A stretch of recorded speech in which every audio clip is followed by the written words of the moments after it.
What's up guys, Jam here. Today we'll be covering chapter 1 of the Aganau If. The prologue of the Aganau If ended with Subaru and Reinhard parting ways. Subaru wasn't happy with the progress he was making under Reinhard. They ended up having an argument, which resulted in Subaru turning his back on Reinhard to continue his quest for revenge against Betelgeuse. Chapter 1 of the Aganau If opens with a 20-year time skip after Subaru parted ways with Reinhard. We see an older version of Subaru and Patrasche arrive in front of a loot house. Subaru hops off of Patrasche and tells her to wait for him. Subaru makes his way to the door of the loot house and knocks on the door. An old man answers from behind the door. The big rat. Subaru cuts off the old man and responds with poison. The white whale. Fish hook. To our precious dragon. Son of a bitch. After providing the correct answers, the old man opens the door for Subaru. It was none other than Old Man Ram, who hadn't aged a day in the past 20 years. Ram tells Subaru it's been a long time and offers him a mug filled with milk. Subaru's annoyed and asks Ram why he even bothered offering, as he's told him in the past that he's not interested. Subaru then changes the topic and asks Ram if he has any leads on where he can find that man or the witch cult. Ram sighs and tells Subaru that he hasn't heard anything. Are you sure about that? Why would I lie to you? Rather, when are you going to pay me the money that you owe me? I have nothing of worth right now. My bad, I forgot you've never had any money in your life. When I first came here, that's when I started making money for myself. Subaru cuts Ram off and tells him that he doesn't have time to talk about the good old times. If he doesn't have any information on the witch cult, then he's gonna take his leave. You're impatient. Even if I have the information, I can't sell it to the poor. Next time you come, at least bring the interest you owe. Understood.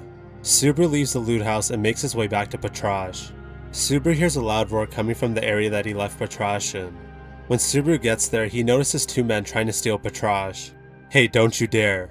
Hold it still. Despite having poor armor, this dragon has massive balls. Subaru approaches the two men. Hey, what the hell do you want? That's my line. Do you have some business with my dragon? Yeah, we do. One of the men reaches for a knife from their waist and charges at Subaru. Subaru catches the knife with his left hand. What the hell? With his bare hand?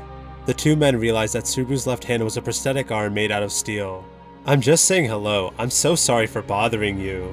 Subaru then crushes the blade of the knife in his hand as it shatters into pieces. The two men begin apologizing to Subaru after realizing they stood no chance against him. I'll let you two off the hook, but you'll have to pay for it, won't you? What do you want from us? I only want one thing. Tell me everything you know about the witch cult. Don't mention their name. Okay, then we're done here. We're done? Well, I guess I'll go then. Patrasche, do whatever you want to them. Patrasche kicks the two men, sending them flying. The men begin cursing Subaru before running away. We won't forget this. Subaru ignores them as he checks on his partner. Sorry, Patrasche, are you injured anywhere? Patrasche roars to tell Subaru that she was fine, then proceeds to start licking him. Subaru begins smiling and tells Patrasche to stop as she's tickling him. He climbs on Patrasche's back and begins petting her. Let's go. They've been pretty quiet, they should be on the move soon. I swear I will have his head. Subaru renews his vow for revenge against Betelgeuse as they leave the slums. We cut to Subaru and Patrasche resting by a campfire in a forest. The past 20 years, Subaru had been living a nomadic lifestyle and spent his nights in forests. Subaru begins reflecting on the events of today. Another day with no information on the witch cult, another day wasted. Subaru sighs as he walks over to Patrasche.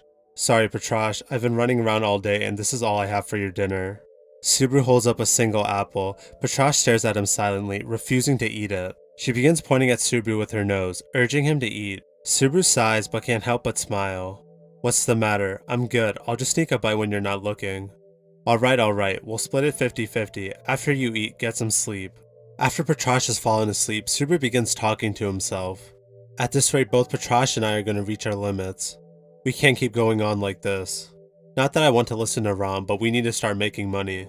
Subaru learned the hard way that his method of breaking his body was not going to help him get his revenge. He had spent the past 20 years looking for that man and zero progress had been made so far. Subaru sighs as he wonders how they can start making money. Then it dawned on Subaru that he can start making money by claiming bounties. He can't afford to waste time by making money slowly with a job. 20 years had already passed in vain, but Subaru still had not moved on. Shit, what the hell am I doing? Why can't I find him? Subaru is interrupted by a familiar laugh. Subaru hears the laugh again, but this time it was louder. Shut the fuck up. Subaru knew it was another hallucination as it disappeared right away. As if in response, the scar on his left arm started aching. Subaru clutches his left arm with his right hand and waits for the pain to go away. You're out again tonight. Standing in front of Subaru was a blue-haired girl wearing a maid outfit. Don't overdo it, Subaru. Damn, my body must be really tired, huh? Ever since Rem had died, she had been appearing at night as a hallucination. Subaru is well aware that she's an illusion created by his own mind. I wish I could take on Subaru's pain. Stop it, this pain is mine and mine alone. I'm not giving it to anyone else. Rem changes the topic by mentioning to Subaru that a residence of Roswell's is nearby. There shouldn't be anyone there now. I'm sure Master Roswell will forgive us. Let's get something from the mansion that might be worth some money. Am I such a piece of shit that I can't even make myself say this without having Rem say it in my head? No, Subaru, you're not a piece of shit. Just shut up. The only thing that bothers me is the rumors of ghosts. I can drown out his stupid laugh, but I can't drown out your voice. Subaru recalls that he had heard rumors that there are ghosts of those who died 20 years ago that haunt the Roswell mansion. A large amount of treasure remains untouched there, which the ghosts are protecting. The person in front of me now is similar to a ghost. Besides, if there's a ghost out there, there's only one. Subaru decides to pay the mansion a visit. He had been avoiding going there the past 20 years. I'm not going to thank you for pushing me back there. That's a shame. I was hoping Subaru would praise me. Good luck, Subaru. I'm sure you can do it, Subaru. Rem will always be here to support you. Rem. As Subaru looks up to face Rem, he notices that she is no longer there. Don't come out again. What can I say? You're not going to listen to me anyway. And that sums up chapter 1 of the Aganau If. The Aganau If has truly started now with a 20-year time skip. I'm surprised that Lagunica for the most part is totally fine and not in shambles. I mean, Betelgeuse and the other witch cult members are still roaming around, not to mention the great mobbies like the white whale and the great rabbit are still around too. It's also really sad to see how Subaru is now. He's distanced himself from everyone. The only company he has now is Patrasche and his hallucinations. I felt really bad for Subaru as he hates himself for not being able to save Rem and is still unable to move on. The next chapter will have Subaru going back to the place he once called home, the Roswell mansion. It'll probably be very eerie and depressing. I don't think Subaru will have a mental breakdown at seeing all the rotting corpses. He seems pretty desensitized and is just focused on his goal of killing Betelgeuse. We'll just have to wait and see next chapter. Let me know if you guys have any theories, predictions, or overall thoughts on the Aganau If so far in the comment section down below. If you don't want to miss out on the next parts of the Aganau If, don't forget to subscribe and hit the bell. With that being said, thank you for watching and I hope you all have a great day.